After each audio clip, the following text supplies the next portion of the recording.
Hey everyone, EG here. I've landed. The EG has landed. So I'm still a little punchy. It was a solid 4 full day and a part day to get where I'm at. I'll tell you where I'm at in just a second. Not specifically where I'm at, but in general where I'm at. I have a shelter. Now it's temporary in that the place I moved to, my apartment is not available. It's not empty until the 1st. And I'm filming this on the 30th. So the people will move out of that place tomorrow and then it has to get fixed up. So it could be another more like 6, 7 days before I can move into my real place. So I'm in a temporary place that's in the same building. So for all intents and purposes, I'm home.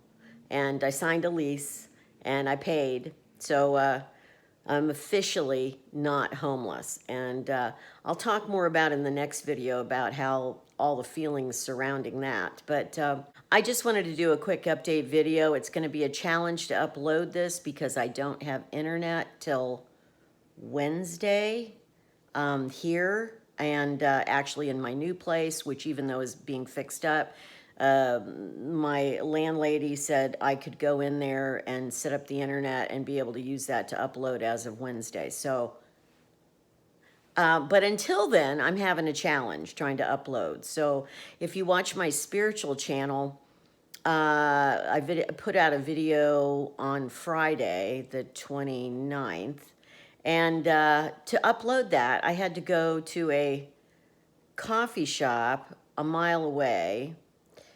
And it took 2.5 hours to upload on the slow coffee shop's Wi-Fi speed.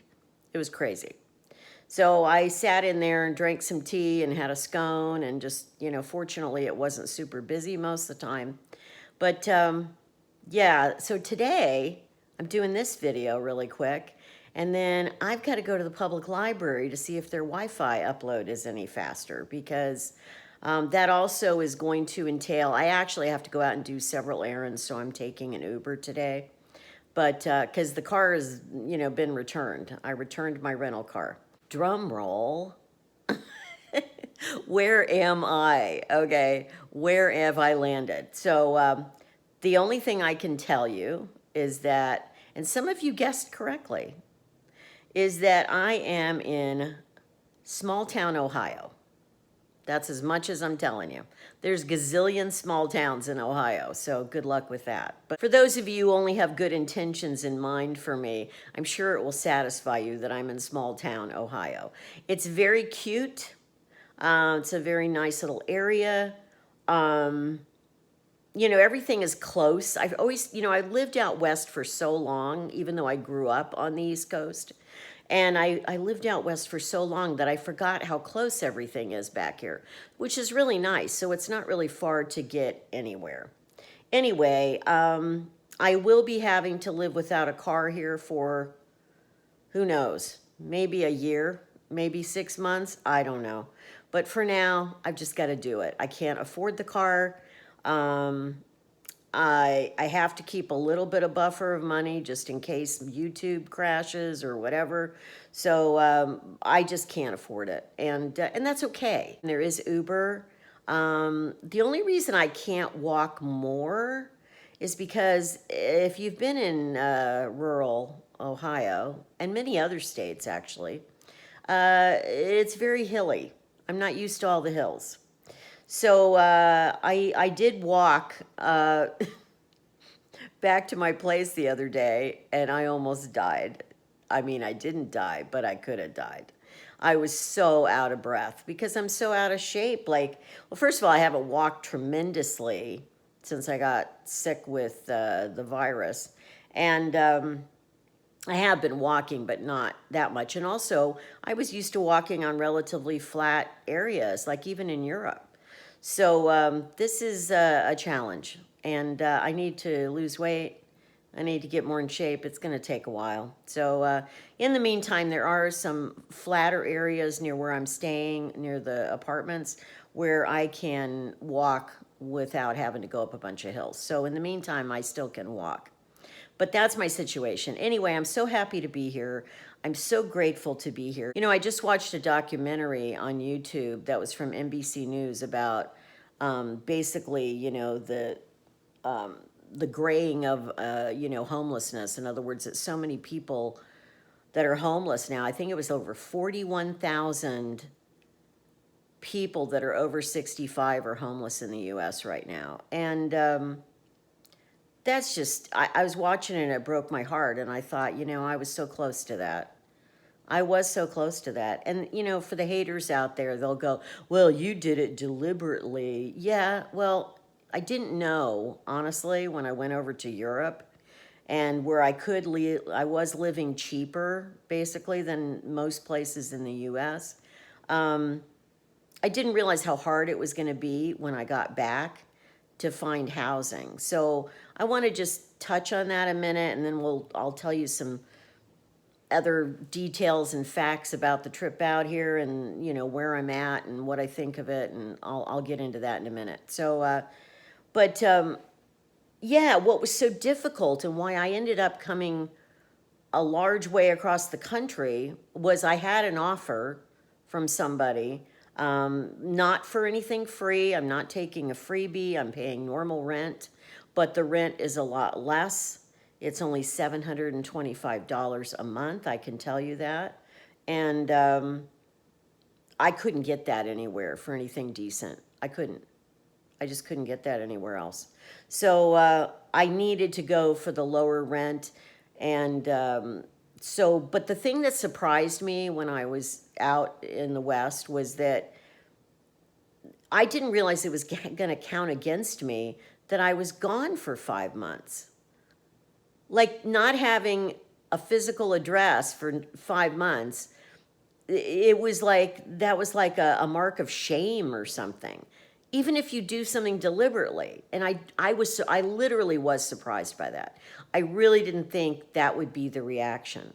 The other thing I didn't anticipate being as big a problem as it was the fact that a lot of these normal like property management companies and apartment complexes don't know how to calculate YouTube income, which doesn't make any sense. You get a monthly amount, you can average it out. It's like you get a statement. It's not like it's fly by night money. I mean, people have heard of YouTube. So I really don't understand why it's such a problem in the more traditional rental environments, but it is. So I had to go outside the box to do this. I basically did. And that's why I had to come across the country. So if I had gotten an offer that was closer, you know, but this actually seemed like a good place because, you know, I grew up in Washington, D.C. area. I grew up in Virginia. I've lived in a lot of states around here. I don't think I ever lived in Ohio, but I definitely lived in adjacent states. Was born in Kentucky.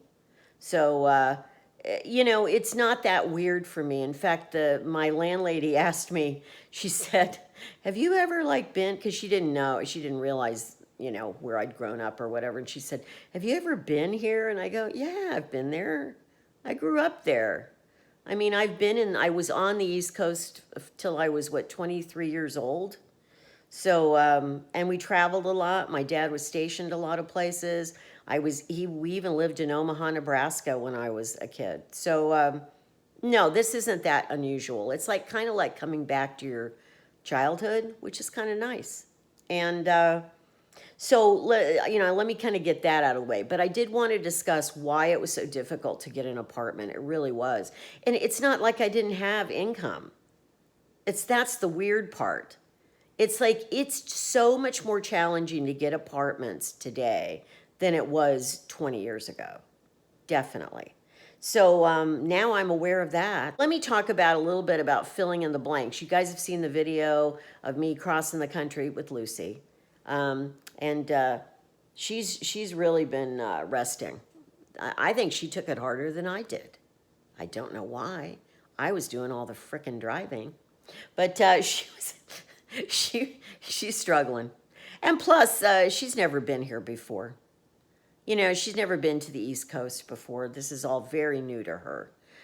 They don't have a lot of llamas here. You know, I didn't really want to tell her that ahead of time, but, you know, they don't have a lot of llamas. I'm sure there are llama farms, but not a lot of llamas.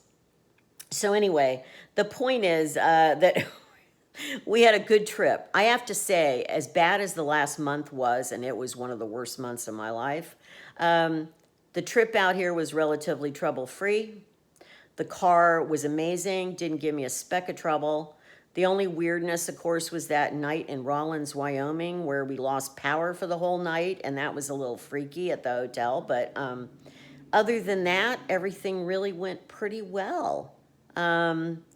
And I got here and everything, I mean, I was exhausted and I had to do 5 tons of things the first day I was here because I still had a car till the next morning. And so I had to go to Walmart and I had to get food and I had to get, you know, a bed. You can see my blow up bed behind me there. I'm not getting a real bed until I move into my official apartment. So that's why and actually it's fine. I'm fine on the air bed.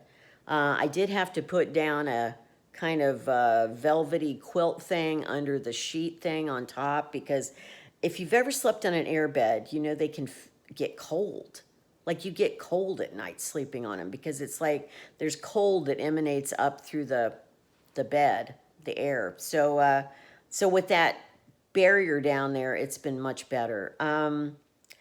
Thoughts on being here, I'm still a bit overwhelmed. This is day 4 that I'm filming this, that I'm here. Bit overwhelmed.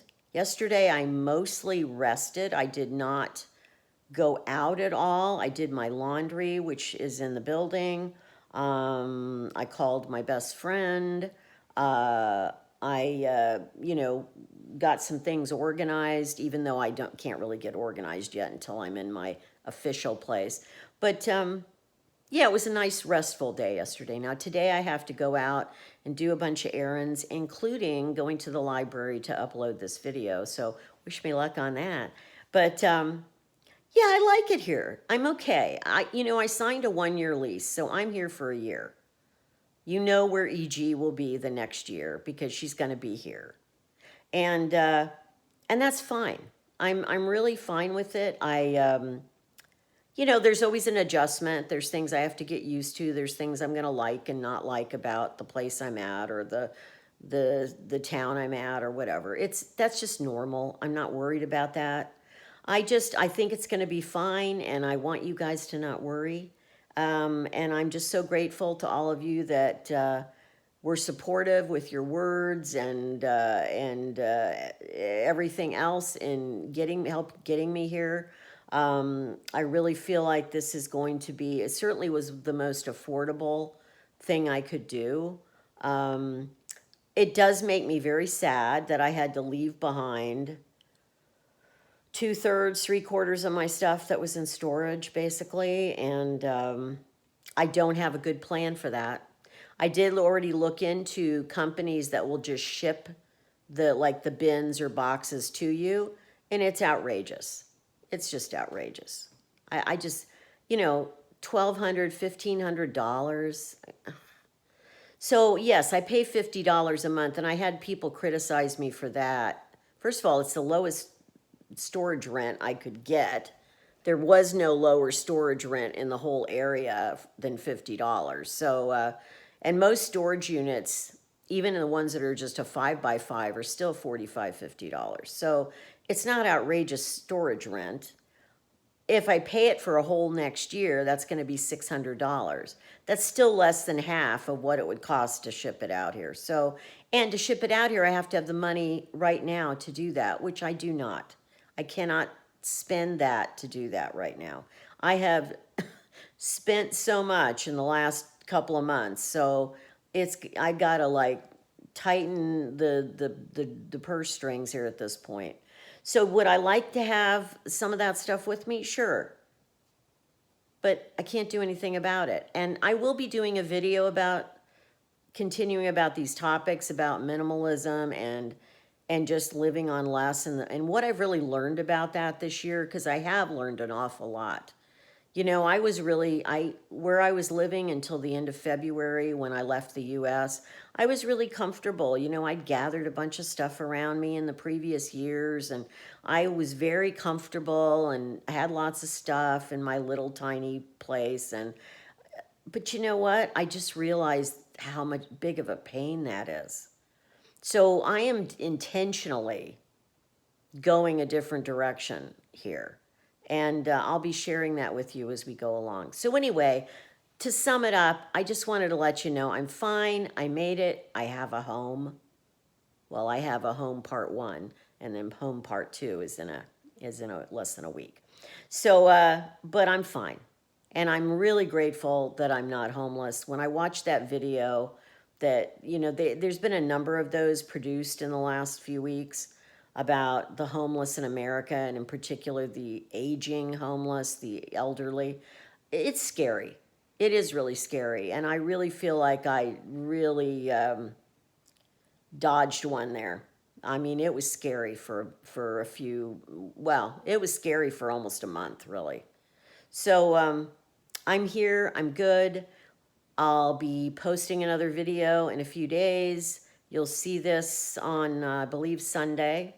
So before I sign off and say until next time, I just wanted to give a big, big thanks to all of you who've really helped me through this, and especially my current landlady who reached out, made this possible, so that I could come here, have affordable rent, get a reset in life. I really thank you tremendously. I'm going to call you landlady at this point because I'm not gonna, you know, expose your name to everyone, but I really, really do appreciate your help. I appreciate just the wonderful support and kindness from all my viewers who have been really wonderful during this process. I know that I gave you a scare this last month. I was scared. I gave myself a scare. It was not fun being sick, not having a place to live, and then ended up in the ER with the blood pressure, which, by the way, my blood pressure's been fine. I'm still taking the blood pressure medicine. So anyway, major thanks and gratitude to all of you. I really appreciate it. And until next time, be kind, keep moving forward, and take care. Bye.